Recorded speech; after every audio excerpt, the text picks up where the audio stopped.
Badan Meteorologi, Klimatologi, dan Geofisika atau BMKG telah merilis peringatan dini cuaca ekstrim di sejumlah wilayah Senin 20 Juni 2022. BMKG menyebutkan sirkulasi siklonik terpantau di Kalimantan Barat yang membentuk daerah pertemuan dan perlambatan kecepatan angin atau yang biasa disebut konvergensi yang memanjang di Laut Jawa hingga Kepulauan Bangka Belitung, di Kalimantan Utara, dan di Jawa Tengah.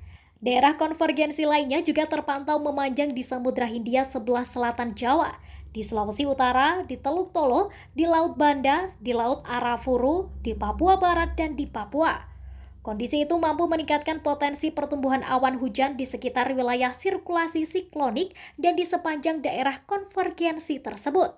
Adapun wilayah yang berpotensi hujan lebat disertai kilat atau petir dan angin kencang meliputi Aceh, Sumatera Barat, Sumatera Utara, Bengkulu, Jambi, Sumatera Selatan, Kepulauan Bangka Belitung, Lampung, Banten, Jawa Barat, Yogyakarta, Jawa Timur, Bali, Kalimantan Tengah, Kalimantan Utara, Sulawesi Utara, Gorontalo, Sulawesi Tengah, Sulawesi Barat, Sulawesi Tenggara, Maluku Utara, Maluku, dan Papua. Sementara wilayah yang berpotensi hujan disertai kilat atau petir dan angin kencang meliputi Riau, DKI Jakarta, Kalimantan Barat, Kalimantan Timur, Kalimantan Selatan, dan Papua Barat.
Demikian informasi dari Tribun Jateng Update. Saksikan terus Tribun Jateng Update hanya di channel YouTube Tribun Jateng.